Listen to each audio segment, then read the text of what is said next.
Hello guys! ఈరోజు video ఏంటంటే fish fry అనమాట. గోవా స్టైల్‌లో ఫిష్ ఫ్రై ఎలా చేసుకోవాలో చూయిచేస్తాను. సో, ఈ ఫిషెస్ వచ్చేసి లెపో అంటారనమాట గోవాలో. సో, వీటిని నేను క్లీన్ చేసి పెట్టుకునేసాను. ప్లస్ మసాలా కూడా ప్రిపేర్ చేసి పెట్టుకున్నాననమాట. ఇది మసాలా ఎలా చేయాలో ఫస్ట్ చెప్తాను.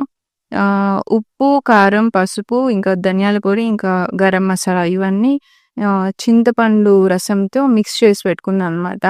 సో, ఒక్కొక్క ఫిష్‌కే ఈ మసాలా అప్లై చేశాను. అప్లై చేసి పెట్టుకున్నాక తవ పెట్టి ఆయిల్ వేసుకున్నాననమాట ఫస్టు. సో, ఇంకో ప్లేట్‌లో రవ్వ తీసుకున్నాననమాట. సో, ఇదే అనమాట స్పెషాలిటీ గోవా వాళ్ళు. ఫిష్‌కి రవ్వ అప్లై చేసి దాని తర్వాత ఫ్రై చేసుకుంటారనమాట. సో, ఇదేమంటే క్రిస్పీగా వస్తుందనమాట ఫిషెస్. ఇంకా తవకి అంటుకోకుండా ఉంటాయనమాట. సో, ఇలాగ ఒక్కొక్క ఫిష్‌కే రవ్వ అప్లై చేసి నేను అన్నీ తవ పైన వేసేసాను. ఇలా ఫస్ట్ ఒక సైడు బాగా ఫ్రై అవ్వనివ్వాలి. దాని తర్వాత టర్న్ చేసుకునే ముందు పైన కాస్త ఆయిల్ వేసుకోవాలి. లేదంటే రవ్వ వైట్ కలర్‌లో అలాగే ఉండిపోతుందనమాట. సో, ఇలా ఆయిల్ వేసుకున్న తర్వాత ఒక్కొక్క ఫిష్ టర్న్ చేసుకోవాలనమాట.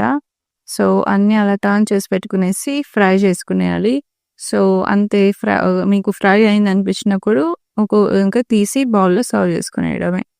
అంతే ఫిష్ ఫ్రై రెడీ అయిపోయిందనమాట. మీరు కూడా ఖచ్చితంగా ట్రై చేయండి. ఈ ఫిషెస్ చాలా టేస్టీగా ఉంటాయన్నమాట. Thank you for watching.